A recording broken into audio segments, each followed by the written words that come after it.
May Day సందర్భంగా రక్తదాన శిబిరం నిర్వహణ. ప్రపంచ కార్మిక దినోత్సవం మేడే సందర్భంగా ఈరోజు డిఫెన్స్ కోఆర్డినేషన్ కమిటీ ఆధ్వర్యంలో కంచరపాలెం బిఎన్ఆర్ ట్రస్ట్ భవన్ లో రక్తదాన శిబిరం ఏర్పాటు చేయడం జరిగింది. మొత్తం వారం రోజుల పాటు మేడే వారోత్సవాలు నిర్వహించాలని సిఐటి విశాఖ జిల్లా కమిటీ భావించింది. అందులో భాగంగానే మొత్తం విశాఖ నగరంలో దాదాపు 470 చోట్ల మేడే పతాకావిష్కరణ జరిగాయి. అలాగే కార్మికులు నివాసం ఉంటున్న ప్రాంతంలో 1వ తారీఖు నుంచి 7వ తారీఖు వరకు సాంస్కృతిక కార్యక్రమాలతో సభలు నిర్వహిస్తూ ఉన్నాం. అదే సందర్భంలో బ్లడ్ డొనేషన్ క్యాంపెయిన్ కూడా వివిధ యూనియన్స్ ఆధ్వర్యంలో జరుగుతూ ఉన్నాయి. డిఫెన్స్ కోఆర్డినేషన్ కమిటీ ఆధ్వర్యంలో ఈరోజు బిఎన్ఆర్ ట్రస్ట్ లో బ్లడ్ డొనేషన్ క్యాంపెయిన్ జరుగుతోంది. ప్రతి సంవత్సరం కూడా సిఐటియుగా కార్మికుల తాలూకా రోజువారీ సమస్యల మీద, ప్రభుత్వం అనుసరిస్తున్న కార్మిక వ్యతిరేక విధానాల మీద పోరాటంతో పాటు ఇటువంటి సేవా కార్యక్రమాలు, సాంస్కృతిక కార్యక్రమాలు కూడా సిఐటియు నిర్వహిస్తూ ఉంది. ఆ రకంగా రక్తదానం చేయండి, మరొకరు ప్రాణదాతలకండి అనే నినాదంతో మోటివేట్ చేసి సిఐటియులో ఉన్న సభ్యులందరి చేత కూడా ప్రతి సంవత్సరం మేడేను పురస్కరించుకుని రక్తదానం ఇవ్వడం కోసం ప్రయత్నం చేస్తూ ఉన్నాం. ఆ రకంగా ఈరోజు డిఫెన్స్ కోఆర్డినేషన్ కమిటీ ఆధ్వర్యంలో బ్లడ్ డొనేట్ చేసినటువంటి వాళ్ళందరికీ కూడా పేరు పేరున సిఐటియు విశాఖ జిల్లా కమిటీ తరఫున అభినందనలు తెలియజేస్తూ ఉన్నాం. అమ్మా బ్లడ్ బ్యాంక్ వారు ఈ రోజు ఈ క్యాంపు నిర్వహించారు. వాళ్ళు కూడా చక్కటిగా వాతావరణం ఏర్పాటు చేసి వాళ్ళు కూడా మంచి సహకారం అది అందించారు. వారికి కూడా సిఐటియు జిల్లా కమిటీ తరఫున అభినందనలు తెలియజేస్తూ ఉన్నాం. ఇలాగే ఈ సంవత్సరం మొత్తం కూడా సిఐటియు అఖిల భారత మహాసభలు అనేవి జరపాలని చెప్పి నిర్ణయం చేశారు విశాఖపట్నంలో. ఆ సందర్భంగా కూడా విస్తారంగా కార్మికులకు ప్రచారం తీసుకెళ్తూ ఈ సేవా కార్యక్రమంలో భాగంగా రక్తదాన శిబిరాలను కూడా విరివిగా నిర్వహించాలని చెప్పి సిఐటి భావిస్తూ ఉంది. అలాగే కార్మికుల యొక్క సమస్యల మీద ఈ రోజున రోజు రోజుకి పెద్ద ఎత్తున పోరాటం చేయాల్సిన అవసరం కూడా ఉంది. సిఐటిగా బ్లడ్ డొనేషన్ చేయడంలో మేము ముందుంటున్నాం. ఇప్పటికే ఉమ్మడి రాష్ట్రంలో అవార్డు కూడా గవర్నర్ చేత తీసుకోబడ్డది. స్టీల్ ప్లాంట్ కి సొంత గనులు ఇవ్వాలి అని చెప్పి ప్రతి సంవత్సరం కూడా గత 5 సంవత్సరాల నుంచి కూడా బ్లడ్ ఫర్ మైండ్స్ అని చెప్పి నినాదంతో 700 నుంచి 1000 మంది వరకు ప్రతి సంవత్సరం కూడా బ్లడ్ డొనేట్ చేస్తూ ఉన్నారు. అలాగే రేపు మొత్తం మే 20వ తారీఖు నాడు దేశవ్యాప్తంగా కార్మిక వర్గం ఎదుర్కొంటున్న సమస్యల మీద, కార్మికులకు నష్టం చేసే లేబర్ కోడ్స్ మీద పెద్ద ఎత్తున క్యాంపెయిన్ చేస్తూ ఈ లేబర్ కోడ్స్ రద్దు చేయాలని మే 20వ తారీఖున దేశవ్యాప్తంగా సమ్మె జరుగుతుంది. ఇటు ఒక పక్కేమో కార్మికుల యొక్క రోజువారీ సమస్యలతో పాటు వాళ్ళ యొక్క జీవితంలో ప్రాణాలు కాపాడడం కోసం కూడా ఇటువంటి రక్తదాన శిబిరాలు కూడా ఏర్పాటు చేస్తూ సిఐటి ముందుకు వెళ్తుంది. ఆ రకంగా ఈ రోజు బ్లడ్ డొనేషన్ లో పాల్గొన్న వాళ్ళందరికీ కూడా మరొకసారి పేరు పేరున అభినందనలు తెలియజేసుకుంటూ సెలవు మిత్రులారా. నమస్కారం. ఈ రోజు 2025 మేడే కార్మిక దినోత్సవాన్ని పురస్కరించుకుని డిఫెన్స్ కోఆర్డినేషన్ కమిటీ అయినటువంటి కమిటీ సభ్యులందరూ కూడా రక్తదానం చేసి వారి యొక్క ఉదారతను చాటుకోవడానికి దాంతో పాటు వాళ్ళ యొక్క ధైర్యాన్ని, వాళ్ళ యొక్క సొసైటీలో వాళ్ళ యొక్క నోబెల్ కాజ్ ని గుర్తించి, రక్తదానం యొక్క అవసరాలు గుర్తించి వాళ్ళ యొక్క రక్తదానం చేశారు. ఈ రోజు మా అమ్మ బ్లడ్ బ్యాంక్ తరఫున, మా మదర్ బ్లడ్ బ్యాంక్ తరఫున ఈ కోఆర్డినేషన్ కమిటీకి మా హృదయపూర్వక కృతజ్ఞతలు తెలియజేసుకుంటున్నాం. అలాగే ఈ కార్యక్రమం నిర్వహించడానికి మాకు ముఖ్యంగా అవకాశం ఇచ్చిన పెద్దలు పూజ్యులు వెంకట్రావు గారు, కార్మిక నాయకులు అండ్ సిఐటి నాయకులు కుమార్ గారికి మా హృదయపూర్వక కృతజ్ఞతలు తెలియజేసుకుంటున్నాం. ఈ యొక్క కార్యక్రమం ఎంత దిగ్విజయంగా నిర్వహించిన మొత్తం కమిటీ, డిఫెన్స్ కోఆర్డినేషన్ కమిటీ అందరికీ మా హృదయపూర్వక ధన్యవాదాలు తెలియజేసుకుంటూ, మీకు ఎప్పుడైనా సరే ఏదే అవసరం అయినప్పుడు అమ్మ blood bank, mother blood bank ముందుంటుందని మనస్ఫూర్తిగా తెలియజేసుకుంటాం. Thank you. జీవో నంబర్ 3 విషయంలో వైసీపీ నాయకులు గిరిజనులను మభ్యపెడుతున్నారని మాజీ మంత్రి జీసీసీ చైర్మన్ కిడారి శ్రావణ్ కుమార్ అన్నారు. జిల్లా తెలుగుదేశం పార్టీ కార్యాలయంలో జరిగిన విలేకరుల సమావేశంలో మాట్లాడారు. 2020లో జగన్ ప్రభుత్వ వైఫల్యం కారణంగా జీవో నంబర్ 3 రద్దు అయింది. జీవో నంబర్ 3 కోసం మాట్లాడే నైతిక హక్కు వైసీపీ నాయకులకు లేదని పేర్కొన్నారు. జీవో నంబర్ 3 తీసుకొచ్చినప్పుడు గానీ నాకు వైసీపీ నాయకులు దీనికి సమాధానం చెప్పాలి. నాకే కాదు, గిరిజన ప్రజానీకంగా అందరికీ సమాధానం చెప్పాలి. తెలుగుదేశం పార్టీ తీసుకొచ్చిన జీవో కాబట్టి మీరు పట్టించుకోలేదా, లేకపోతే గిరిజన ప్రాంతానికి ఇక్కడ న్యాయం జరుగుతుందన్న భయంతో మీరు పట్టించుకోలేదా? ఏ ప్రభుత్వమైనా, ఏ పార్టీ అయినా తీసుకొచ్చిన జీవోలు ఉంటే ఆ జీవోలకి మనం సమర్థించేటువంటి కార్యక్రమం చేయాలి. మీరు పట్టించుకోకుండా ఈ రోజు వచ్చి మా మీద గుర్తు చెల్లేటువంటి కార్యక్రమం చేయడం మంచి పద్ధతి కాదని చెప్పి కూడా ఈ సందర్భంగా తెలియజేస్తున్నాం. మేమందరం చూస్తే తెలుగుదేశం పార్టీ వల్ల ప్రజలకు న్యాయం జరగకూడదనే ఉద్దేశంతో జీవో నెంబర్ 3ని పట్టించుకోలేదు అనిపిస్తుంది నాకైతే. నిజంగానే పట్టించుకునేలాగుంటే ట్రైబల్ అడ్వైజరీ కమిటీస్ ఉన్నాయి, ఇచ్చిన నివేదికలు ఉన్నాయి, దానైనా ముందు తీసుకెళ్లాలి కదా. లేకపోతే ఎస్టీ కమిషన్ ఉంది, ఎస్టీ కమిషన్ నివేదిక ఇచ్చింది, గతంలో మీ ఎస్టీ కమిషన్ చైర్మన్ లో ఉన్నారు కదా, ఆ ఇచ్చినటువంటి నివేదికను ముందుకు తీసుకెళ్లాలి కదా. ఎక్కడ కూడా ముందు పట్టించుకోని జీవో నెంబర్ 3 కాదు, ఏదో ఒక చట్టం తీసుకొచ్చి గిరిజనులు ఆదుకునేటువంటి కార్యక్రమం చేయాలి కదా లాస్ట్ 5 సంవత్సరాల్లో.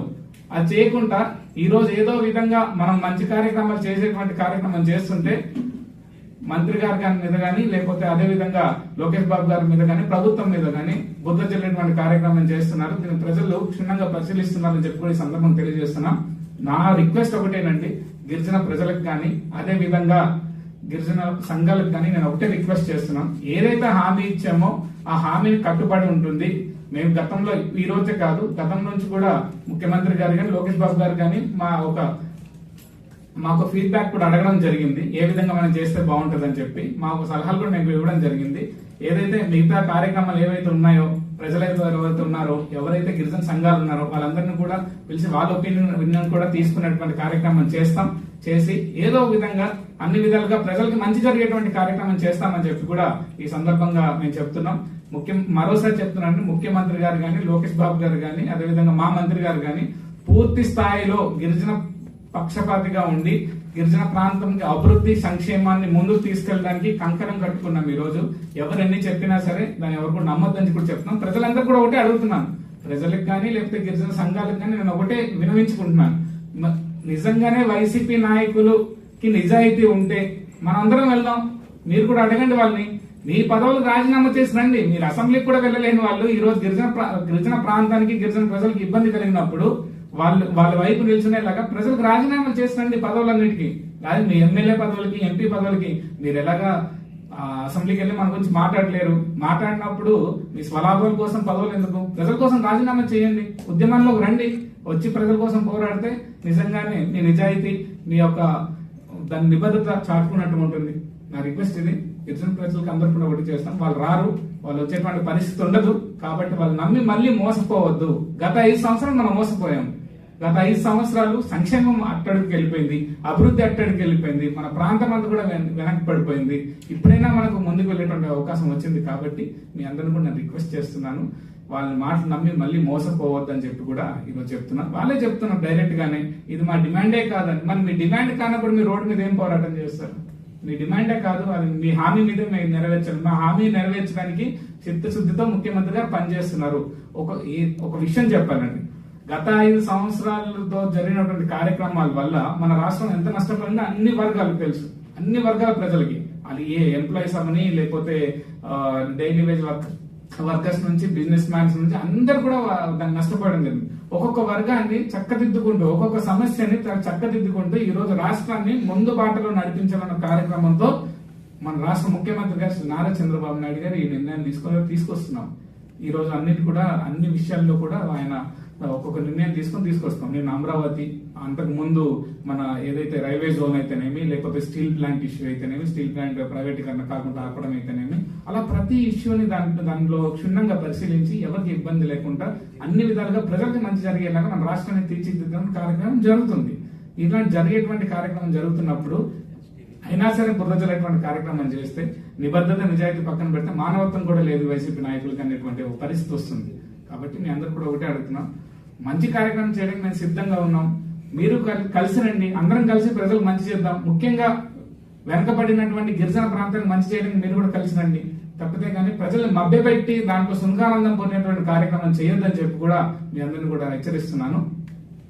అదేవిధంగా ఏదైతే ముఖ్యమంత్రి చంద్రబాబు విధానాలతో ఏపీ తీవ్రంగా నష్టపోతుందని మాజీ మంత్రి అంబటి రాంబాబు మండిపడ్డారు. అమరావతి అంతా భ్రమరావతి అని ప్రజలు గమనిస్తున్నారని చెప్పుకోవచ్చు. 2014-19 మధ్య అమరావతిలో ఏం నిర్మించారు, ఇప్పుడు 3 ఏళ్లలో ఏది ఎలా పూర్తి చేస్తారు అని ప్రశ్నించారు. విభజన హామీలు అడగరు కానీ వరల్డ్ క్లాస్ క్యాపిటల్ నిర్మిస్తారా అంటూ మండిపడ్డారు. నిజంగా 2014లో విడిపోయినటువంటి రాష్ట్రానికి నారా చంద్రబాబు నాయుడు గారు ముఖ్యమంత్రిగా ప్రమాణ స్వీకారం చేసిన తర్వాత రాజధాని లేనటువంటి రాష్ట్రానికి అమరావతిని రాజధానిగా నిర్ణయించుకొని 33,000 ఎకరాలు రైతుల దగ్గర నుంచి సమీకరించి ఆ ప్రాంతంలో ఉన్నటువంటి ప్రభుత్వ భూమితో కలిపి సుమారుగా 53,000 ఎకరాలను తీసుకొని అమరావతి నిర్మాణం చేస్తామని ఆ రోజు ప్రకటించారు. 5 సంవత్సరాల్లో చంద్రబాబు నాయుడు గారు అమరావతి నిర్మించడంలో శరవేగంగా ముందు కదిలామని చెప్పారు. అద్భుతమైన నగరాన్ని సృష్టిస్తున్నామని చెప్పారు. కానీ 5 సంవత్సరాల తరువాత అద్భుతమైన నగరం పత్రికల్లోనూ వీడియోలోనూ కనిపించింది, కానీ అక్కడ మాత్రం కనిపించలేదు. It's a failure. 5 సంవత్సరాల్లో అమరావతి నిర్మాణంలో చంద్రబాబు నాయుడు గారు అట్టర్ ఫెయిల్యూర్ అయ్యారనేది జగమెరిగిన సత్యం. చంద్రబాబు నాయుడు గారు ఏం చెప్పారంటే, ఈ 5 సంవత్సరాల్లో 48,000 కోట్ల రూపాయలు ఖర్చు పెడతానని చెప్పారు. 48,000 కోట్ల రూపాయలు ఖర్చు పెడతామని చెప్పారు. 41,170 కోట్లు టెండర్లు పిలిచారు. విన్నారు కదా, 48,000 కోట్లు ఖర్చు పెడతామన్నారు. 41,000 కోట్ల రూపాయలు పైచిలకు టెండర్లు పిలిచారు. ఖర్చు పెట్టింది ఎంత అంటే 5,587.28 కోట్ల రూపాయలు ఖర్చు పెట్టారు. చెప్పిందేంటి, చేసిందేంటి చూస్తే మనకు అర్థమవుతుంది. 5 సంవత్సరాల్లో అట్టర్ ఫెయిల్యూర్ అయ్యి అమరావతి అనేది ఒక భ్రమరావతిగా చిత్రీకరించి చిత్తుగా ఓడిపోయినటువంటి సందర్భాన్ని ఇక్కడ గుర్తు చేసుకోవాల్సినటువంటి అవసరం ఉన్నది. ఇక్కడ ఒక విషయాన్ని నేను చెప్పదలుచుకున్నాను. వైఎస్ఆర్ కాంగ్రెస్ పార్టీ ఏదో అమరావతికి వ్యతిరేకమని, వరల్డ్ క్లాస్ క్యాపిటల్ని నిర్మిస్తుంటే కడుపు మంటతో మేము మాట్లాడుతున్నామనేటువంటి మాట పలుమార్లు చెప్తున్నారు. ఇది వాస్తవం కాదని చెప్పదలుచుకున్నాను. ఆంధ్రప్రదేశ్ విడిపోయింది, గాయపడి విడిపోయింది. రాజధాని లేదు. రాజధాని నిర్మాణానికి కేంద్రం 2,500 కోట్ల రూపాయలు ఇస్తామని చెప్పింది. రాజధాని నిర్మించుకోవాల్సిన పరిస్థితి ఏర్పడింది. ఆర్థిక పరిస్థితి బాగోలేదు. హైదరాబాద్ లాంటి పట్టణాన్ని కోల్పోయాం. అక్కడి నుంచి ఇక్కడికి వచ్చేసాం.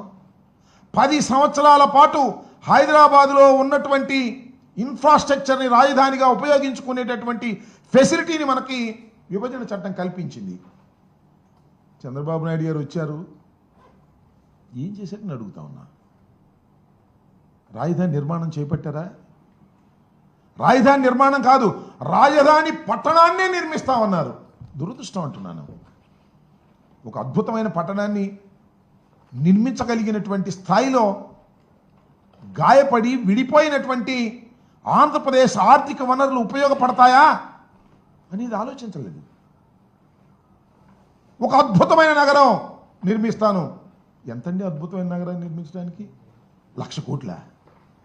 1,00,000 కోట్లతో అద్భుతమైన నగరాన్ని నిర్మించటానికి కావలసినటువంటి ఆర్థిక వనరులు ఆంధ్రప్రదేశ్కు ఉన్నాయా? లేవు కదా. లేకపోయినా నేను నిర్మిస్తానని చంద్రబాబు నాయుడు గారు కలలుగా. భీమిలి ఇన్ఛార్జ్ చిన్న శ్రీను కామెంట్స్. చందనోత్సవం రోజున వరాహ లక్ష్మీ నరసింహస్వామి వారిని దర్శించుకోవడానికి ఇతర రాష్ట్రాల నుంచి భక్తులు వస్తూ ఉంటారు.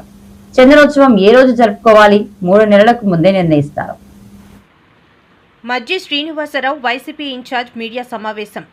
సింహాచలం చందనోత్సవంలో గోడకూలి భక్తులు మృతి చెందిన ఘటన అందరినీ బాధించింది. చందనోత్సవం తేదీని ముందుగానే పండితులు ప్రకటిస్తారు. భక్తుల రాక మేరకు చందనోత్సవ ఏర్పాట్లు చేస్తారు. సింహాచలం చరిత్రలో ఎన్నడూ ఇలాంటి ఘటన జరగలేదు.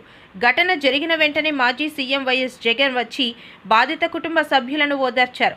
గోడకూలిన ఘటన జరిగిన తరువాత వైసీపీ బృందం సంఘటన స్థలాన్ని పరిశీలించింది. భీమిలి ఎమ్మెల్యే గంట శ్రీనివాసరావు సింహాచలం ఘటనపై మాట్లాడిన మాటలను ఖండిస్తున్నాం. సింహాచలం గోడ కూలిన ఘటనలో మరణాలు ప్రభుత్వ హత్యలే, కూలిన గోడ కట్టడం ప్లాన్లో లేదని కాంట్రాక్టర్ స్వయంగా కమిటీకి చెప్పారు. మంత్రుల కమిటీ సింహాచలం కొండ మీదకి వచ్చే నాటికి గోడ నిర్మాణం లేదు. సింహాచలం దుర్ఘటనకు మంత్రుల కమిటీ బాధ్యత వహించాలి. సింహాచలం ఘటనకు ప్రభుత్వం నైతిక బాధ్యత వహించాలి. జిల్లా పరిషత్ చైర్మన్, జిల్లా వైఎస్ఆర్ కాంగ్రెస్ పార్టీ అధ్యక్షుడు, భీమిలి అసెంబ్లీ నియోజకవర్గ ఇన్ఛార్జ్ మజ్జి శ్రీనివాసరావు. మీరు దాన్ని కూడా అవహేళనగా మాట్లాడారు. ఏదో ప్రభుత్వాలు శాశ్వతం కాదు. 5 సంవత్సరాలు 2009-14లో ఒక ప్రభుత్వం ఉంది, 14-19లో ఒక ప్రభుత్వం ఉంది, 19-24లో ఒక ప్రభుత్వం ఉంది, రేపు 29-34లో ఖచ్చితంగా మళ్ళీ వైఎస్ఆర్సీపీ ప్రభుత్వం వస్తుందనే విషయాన్ని నేను ప్రత్యేకంగా చెప్పాల్సిన అవసరం లేదు. గ్రామ స్థాయిలో ప్రజలకు కానీ ప్రాంతాలకు తెలుస్తూ ఉంటుంది. ఎందుకంటే ఈ ప్రభుత్వం చేసిన కార్యక్రమాలు ఏ రకంగా ఉన్నాయనేది. కాబట్టి తప్పకుండా మేమేమైతే మాటిచ్చామో, ఏదైతే మా నాయకుడు చెప్పాడో తప్పకుండా ఆ కుటుంబాలను ఆదుకొని ఏదైతే ₹1 మీరు ఇచ్చిన ఎక్స్‌గ్రేషియో మీరు చెప్పిన దాన్ని మీరు 5 లక్షలు ఇస్తే మిగతా డిఫరెన్స్ అమౌంట్ మేము ఇచ్చే కార్యక్రమాన్ని చేస్తా ఉన్నాం. ఇక రెండో విషయానికి వస్తే ఆ వర్క్ ప్రసాదం స్కీమ్లో శాంక్షన్ అయింది. కొన్ని పనులు జరుగుతున్నాయి.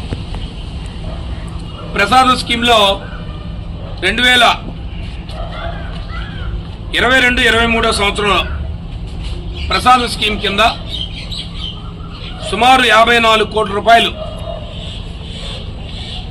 సింహాచలం దేవస్థానం అభివృద్ధి పనుల కోసం గవర్నమెంట్ ఆఫ్ ఇండియా శాంక్షన్ చేసింది. గవర్నమెంట్ ఆఫ్ ఇండియా శాంక్షన్ చేసిన దాంట్లో వాళ్ళు నవంబర్ పార్లమెంట్లో ఆ సంబంధిత మంత్రి గారు, ఆ మంత్రిత్వ శాఖ మంత్రి గారు పార్లమెంట్లో వారు ప్రశ్నకు సమాధానం ఇస్తూ ఇది 25 నవంబర్ 24 సంవత్సరం. మీ ప్రభుత్వం ఏర్పడింది జూన్ 12, 24. అంటే సుమారుగా అదొక 6 నెలలు, ఈ నవంబర్ తీసుకుని 4 నెలల కాలం. ఆయన ఇచ్చిన పార్లమెంట్లో ఇచ్చిన ఇది ఆన్ రికార్డ్. వారు ఇచ్చిన దాంట్లో ఏం చెప్పారు? ఈ ₹54 కోట్ల మేము అమౌంట్ వచ్చి 13.69 కోట్లు ఇచ్చేసాం. దీని ఫిజికల్ గా ప్రోగ్రెస్ అయింది 28% పనులు పూర్తి చేశారు. ఫైనాన్షియల్ ప్రోగ్రెస్ అయింది 20% పూర్తి చేశారని చెప్పి ఇది ఆన్ రికార్డ్. అంటే ఈ ప్రసాదం స్కీమ్ కింద ₹54 కోట్ల గత ప్రభుత్వం జగన్మోహన్ రెడ్డి గారి నాయకత్వంలో ఆనాటి ఉన్న మా పార్లమెంట్ సభ్యులు